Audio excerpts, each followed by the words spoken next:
요한의 첫째 서간 1장. 처음부터 있어온 것, 우리가 들은 것, 우리 눈으로 본 것, 우리가 살펴보고 우리 손으로 만져본 것, 이 생명의 말씀에 관하여 말하고자 합니다. 그 생명이 나타나셨습니다.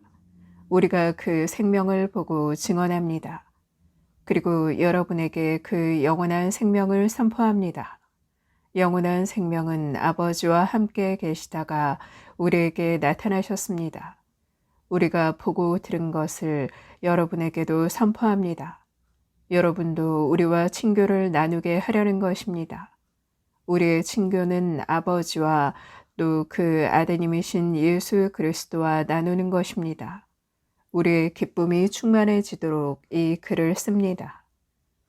우리가 그분에게서 듣고 이제 여러분에게 전하는 말씀은 이것입니다. 곧 하느님은 빛이시며 그분께는 어둠이 전혀 없다는 것입니다. 만일 우리가 하느님과 친교를 나눈다고 말하면서 어둠 속에서 살아간다면 우리는 거짓말을 하는 것이고 진리를 실천하지 않는 것입니다. 그러나 그분께서 빛 속에 계신 것처럼 우리도 빛 속에서 살아가면 우리는 서로 친교를 나누게 되고 그분의 아드님이신 예수님의 피가 우리를 모든 죄에서 깨끗하게 해줍니다. 만일 우리가 죄 없다고 말한다면 우리는 자신을 속이는 것이고 우리 안에 진리가 없는 것입니다. 우리가 우리 죄를 고백하면 그분은 성실하시고 의로우신 분이시므로 우리의 죄를 용서하시고 우리를 모든 불의에서 깨끗하게 해주십니다. 만일 우리가 죄를 짓지 않았다고 말한다면 우리는 그분을 거짓말쟁이로 만드는 것이고 우리 안에 그분의 말씀이 없는 것입니다. 2장. 나의 자녀 여러분, 내가 여러분에게 이 글을 쓰는 까닭은 여러분이 죄를 짓지 않게 하려는 것입니다. 그러나 누가 죄를 짓더라도 하느님 앞에서 우리를 변호해 주시는 분이 계십니다. 곧 의로우신 예수 그리스도이십니다. 그분은 우리 죄를 위한 속죄 제물이십니다. 우리 죄만이 아니라 온 세상의 죄를 위한 속죄 제물이십니다. 우리가 하느님의 계명을 지키면 그것으로 우리가 그분을 알고 있음을 알게 됩니다. 나는 그분을 안다 하면서 그분의 계명을 지키지 않는 자는 거짓말쟁이고 그에게는 진리가 없습니다. 그러나 누구든지 그분의 말씀을 지키면 그 사람 안에서는 참으로 하느님 사랑이 완성됩니다. 그곳으로 우리가 그분 안에 있음을 알게 됩니다. 그분 안에 머무른다고 말하는 사람은 자기도 그리스도께서 살아가신 것처럼 그렇게 살아가야 합니다. 사랑하는 여러분, 내가 여러분에게 써보내는 것은 새 계명이 아니라 여러분이 처음부터 지녀온 옛 계명입니다. 이 옛 계명은 여러분이 들은 그 말씀입니다.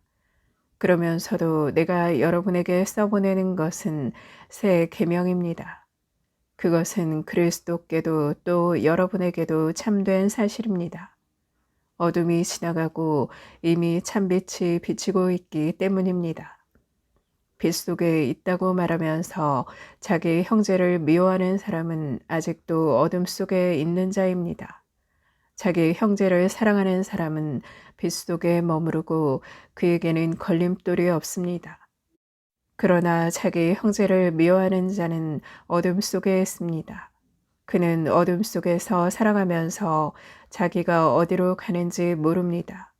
어둠이 그의 눈을 멀게 하였기 때문입니다. 자녀 여러분, 내가 여러분에게 이 글을 쓰는 까닭은 여러분이 그분의 이름 덕분에 죄를 용서받았기 때문입니다. 아버지 여러분, 내가 여러분에게 이 글을 쓰는 까닭은 처음부터 계신 그분을 여러분이 알고 있기 때문입니다.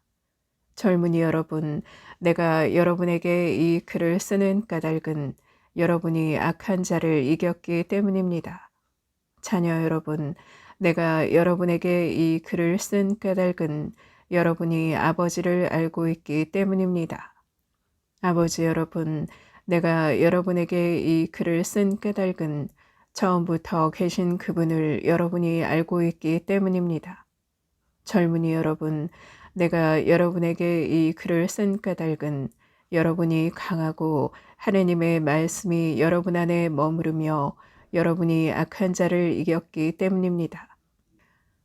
여러분은 세상도 또 세상 안에 있는 것들도 사랑하지 마십시오. 누가 세상을 사랑하면 그 사람 안에는 아버지 사랑이 없습니다. 세상에 있는 모든 것, 곧 육의 욕망과 눈의 욕망과 살림살이에 대한 자만은 아버지에게서 온 것이 아니라 세상에서 온 것입니다. 세상은 지나가고 세상의 욕망도 지나갑니다. 그러나 하느님의 뜻을 실천하는 사람은 영원히 남습니다. 자녀 여러분, 지금이 마지막 때입니다. 그리스도의 적이 온다고 여러분이 들은 그대로 지금 많은 그리스도의 적들이 나타났습니다. 그래서 우리는 지금이 마지막 때임을 합니다. 그들은 우리에게서 떨어져 나갔지만 우리에게 속한 자들은 아니었습니다. 그들이 우리에게 속하였다면 우리와 함께 남아 있었을 것입니다. 그러나 결국에는 그들이 아무도 우리에게 속하지 않는다는 사실이 드러났습니다. 여러분은 거룩하신 분에게서 기름 부음을 받았습니다. 그래서 여러분은 모두 알고 있습니다. 내가 여러분에게 이 글을 쓰는 까닭은 여러분이 진리를 모르기 때문이 아니라 진리를 알기 때문입니다. 또 진리에서는 어떠한 거짓말도 나오지 않기 때문입니다. 누가 거짓말쟁이입니까? 예수님께서 그리스도이심을 부인하는 사람이 아닙니까? 아버지와 아드님을 부인하는 자가 곧 그리스도의 적입니다. 아드님을 부인하는 자는 아무도 아버지를 모시고 있지 않습니다. 아드님을 믿는다고 고백하는 사람이라야 아버지도 모십니다. 여러분은 처음부터 들은 것을 여러분 안에 간직하십시오. 처음부터 들은 것을 여러분 안에 간직하면 여러분도 아드님과 아버지 안에 머무르게 될 것입니다. 이것이 그분께서 우리에게 하신 약속, 곧 영원한 생명입니다. 나는 여러분을 속이는 자들과 관련하여 이 글을 씁니다. 그러나 여러분은 그분에게서 기름 부음을 받았고 지금도 그 상태를 보존하고 있으므로 누가 여러분을 가르칠 필요가 없습니다. 그분께서 기름 부으심으로 여러분에게 모든 것을 가르치십니다. 기름 부음은 진실하고 거짓이 없습니다. 여러분은 그 가르침대로 그분 안에 머무르십시오. 그러니 이제 자녀 여러분, 그분 안에 머무르십시오. 그래야 그분께서 나타나실 때 우리가 확신을 가질 수 있고 그분의 세림 때 그분 앞에서 부끄러운 일을 당하지 않을 것입니다. 그분께서 의로우신 분이심을 깨달으면 의로운 일을 실천하는 사람들이 모두 하느님에게서 태어났다는 것도 알게 됩니다. 3장 아버지께서 우리에게 얼마나 큰 사랑을 주셔 우리가 하느님의 자녀라 불리게 되었는지 생각해 보십시오. 과연 우리는 그분의 자녀입니다. 세상이 우리를 알지 못하는 까닭은 세상이 그분을 알지 못하였기 때문입니다. 사랑하는 여러분, 이제 우리는 하느님의 자녀입니다. 우리가 어떻게 될지는 아직 드러나지 않았지만 그분께서 나타나시면 우리도 그분처럼 되리라는 것은 알고 있습니다. 그분을 있는 그대로 뵙게 될 것이기 때문입니다. 그분께 이러한 희망을 두는 사람은 모두 그리스도께서 순결하신 것처럼 자신도 순결하게 합니다. 죄를 저지르는 자는 모두 불법을 자행하는 자입니다. 죄는 곧 불법입니다. 여러분도 알다시피 그분께서는 죄를 없애시려고 나타나셨던 것입니다. 그분 안에는 죄가 없습니다. 그분 안에 머무르는 사람은 아무도 죄를 짓지 않습니다. 죄를 짓는 자는 모두 그분을 뵙지도 못하고 알지도 못한 자입니다. 자녀 여러분, 아무에게도 속지 마십시오. 의로운 일을 실천하는 이는 그분께서 의로우신 것처럼 의로운 사람입니다. 죄를 저지르는 자는 악마에게 속한 사람입니다. 악마는 처음부터 죄를 지었기 때문입니다. 그래서 악마가 한 일을 없애버리시려고 하느님의 아드님께서 나타나셨던 것입니다. 하느님에게서 태어난 사람은 아무도 죄를 저지르지 않습니다. 하느님의 씨가 그 사람 안에 있기 때문입니다. 그는 하느님에게서 태어났기 때문에 죄를 지을 수가 없습니다. 하느님의 자녀와 악마의 자녀는 이렇게 뚜렷이 드러납니다. 의로운 일을 실천하지 않는 자는 모두 하느님께 속한 사람이 아닙니다. 자기 형제를 사랑하지 않는 자도 그렇습니다. 여러분이 처음부터 들은 말씀은 이것입니다. 곧 우리가 서로 사랑해야 한다는 것입니다. 악마에게 속한 사람으로서 자기 동생을 죽인 카인처럼 되어서는 안 됩니다.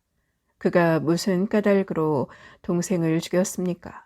자기가 한 일은 악하고 동생이 한 일은 의로웠기 때문입니다. 그리고 형제 여러분, 세상이 여러분을 미워하여도 놀라지 마십시오. 우리는 형제들을 사랑하기 때문에 우리가 이미 죽음에서 생명으로 건너갔다는 것을 압니다. 사랑하지 않는 자는 죽음 안에 그대로 머물러 있습니다. 자기 형제를 미워하는 자는 모두 살인자입니다. 그리고 여러분도 알다시피 살인자는 아무도 자기 안에 영원한 생명을 지니고 있지 않습니다. 그분께서 우리를 위하여 당신 목숨을 내놓으신 그 사실로 우리는 사랑을 알게 되었습니다. 그러므로 우리도 형제들을 위하여 목숨을 내놓아야 합니다. 누구든지 세상 재물을 가지고 있으면서도 자기 형제가 궁핍한 것을 보고 그에게 마음을 닫아버리면 하느님 사랑이 어떻게 그 사람 안에 머무를 수 있겠습니까? 자녀 여러분, 말과 혀로 사랑하지 말고 행동으로 진리 안에서 사랑합시다. 이로써 우리가 진리에 속해 있음을 알게 되고 또 그분 앞에서 마음을 편히 가질 수 있을 것입니다. 마음이 우리를 단죄하더라도 그렇습니다. 하느님께서는 우리의 마음보다 크시고 또 모든 것을 아시기 때문입니다. 사랑하는 여러분, 마음이 우리를 단죄하지 않으면 우리는 하느님 앞에서 확신을 가지게 됩니다. 그리고 우리가 청하는 것은 다 그분에게서 받게 됩니다. 우리가 그분의 계명을 지키고 그분 마음에 드는 것을 하기 때문입니다. 그분의 계명은 이렇습니다. 그분께서 우리에게 명령하신 대로 그분의 아드님이신 예수 그리스도의 이름을 믿고 서로 사랑하라는 것입니다. 그분의 계명을 지키는 사람은 그분 안에 머무르고 그분께서도 그 사람 안에 머무르십니다. 그리고 그분께서 우리 안에 머무르신다는 것을 우리는 바로 그분께서 우리에게 주신 성령으로 알고 있습니다. 4장. 사랑하는 여러분, 아무 영이나 다 믿지 말고 그 영이 하느님께 속한 것인지 시험해 보십시오. 거짓 예언자들이 세상으로 많이 나갔기 때문입니다. 여러분은 하느님의 영을 이렇게 알 수 있습니다.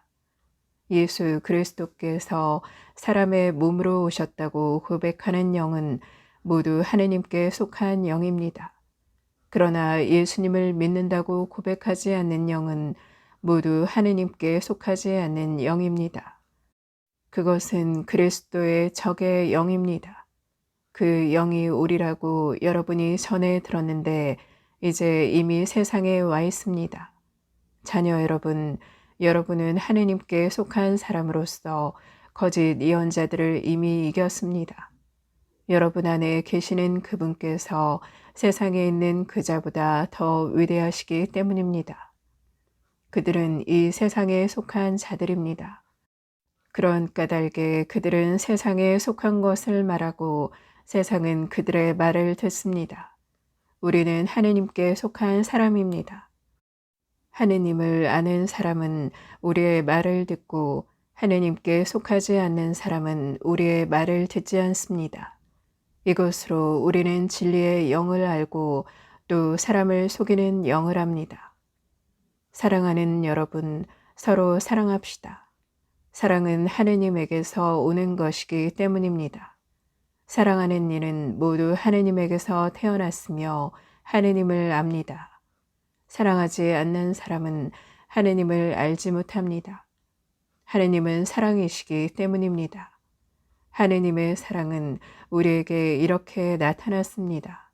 곧 하느님께서 당신의 외아드님을 세상에 보내시어 우리가 그분을 통하여 살게 해주셨습니다. 그 사랑은 이렇습니다. 우리가 하느님을 사랑한 것이 아니라 그분께서 우리를 사랑하시어 당신의 아드님을 우리 죄를 위한 속죄 제물로 보내주신 것입니다. 사랑하는 여러분, 하느님께서 우리를 이렇게 사랑하셨으니 우리도 서로 사랑해야 합니다. 지금까지 하느님을 본 사람은 없습니다.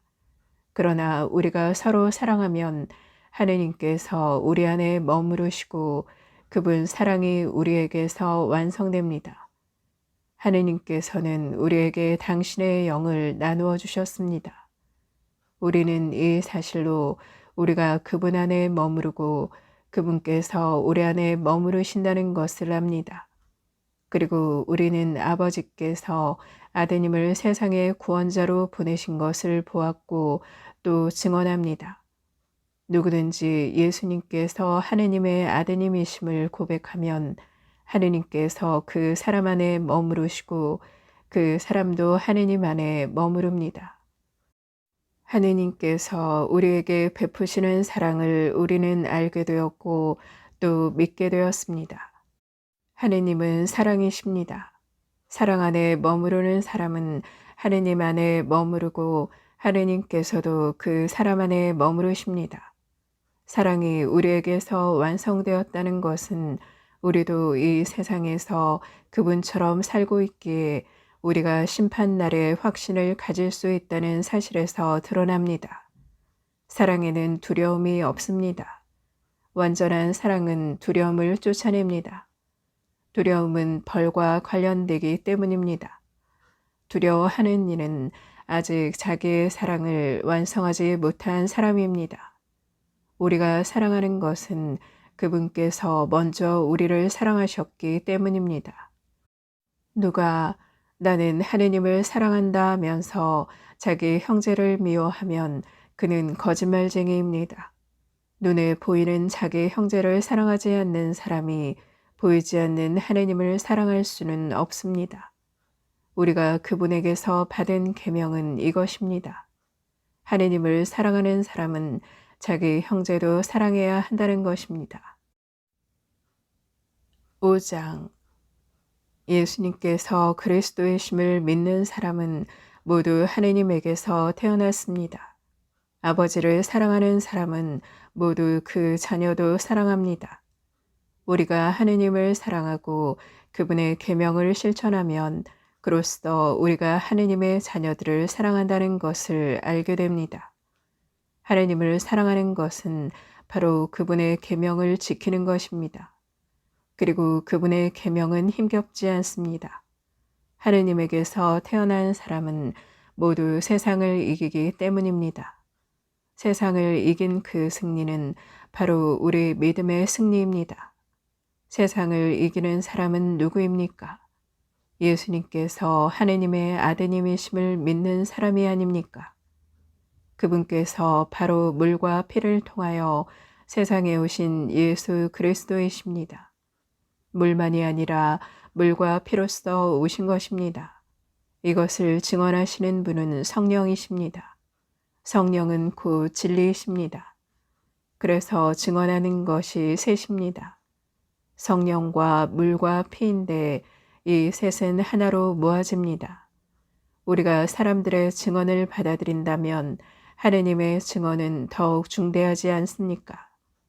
그것이 하느님의 증언이기 때문입니다. 바로 하느님께서 당신 아드님에 관하여 친히 증언해 주셨습니다. 하느님의 아드님을 믿는 사람은 이 증언을 자신 안에 간직하고 있습니다. 하느님을 믿지 않는 자는 하느님을 거짓말쟁이로 만들어 버렸습니다. 하느님께서 당신의 아드님에 관하여 하신 증언을 믿지 않았기 때문입니다. 그 증언은 이렇습니다. 하느님께서 우리에게 영원한 생명을 주셨고 그 생명이 당신 아드님에게 있다는 것입니다. 아드님을 모시고 있는 사람은 그 생명을 지니고 있고 하느님의 아드님을 모시고 있지 않는 사람은 그 생명을 지니고 있지 않습니다. 내가 여러분에게 곧 하느님의 아드님의 이름을 믿는 이들에게 이 글을 쓰는 까닭은 여러분이 영원한 생명을 지니고 있음을 알게 하려는 것입니다. 우리가 그분에 대하여 가지는 확신은 이것입니다. 우리가 무엇이든지 그분의 뜻에 따라 청하면 그분께서 우리의 청을 들어주신다는 것입니다. 우리가 무엇을 청하든지 그분께서 들어주신다는 것을 알면 우리가 그분께 청한 것을 받는다는 것도 압니다. 누구든지 자기의 형제가 죄를 짓는 것을 볼 때 그것이 죽을 죄가 아니면 그를 위하여 청하십시오. 하느님께서 그에게 생명을 주실 것입니다. 이는 죽을 죄가 아닌 죄를 짓는 이들에게 해당됩니다. 죽을 죄가 있는데 그러한 죄 때문에 강구하라고 말하는 것은 아닙니다. 모든 불의는 죄입니다. 그러나 죽을 죄가 아닌 것도 있습니다. 하느님에게서 태어난 사람은 아무도 죄를 짓지 않는다는 것을 우리는 압니다. 하느님에게서 태어나신 분께서 그를 지켜주시어 악마가 그에게 손을 대지 못합니다. 우리는 하느님께 속한 사람들이고 온 세상은 악마의 지배 아래 놓여 있다는 것을 압니다. 또한 하느님의 아드님께서 오시어 우리에게 참되신 분을 알도록 이해력을 주신 것도 압니다. 우리는 참되신 분 안에 있고 그분의 아드님이신 예수 그리스도 안에 있습니다. 이분께서 참 하느님이시며 영원한 생명이십니다. 자녀 여러분, 우상을 조심하십시오.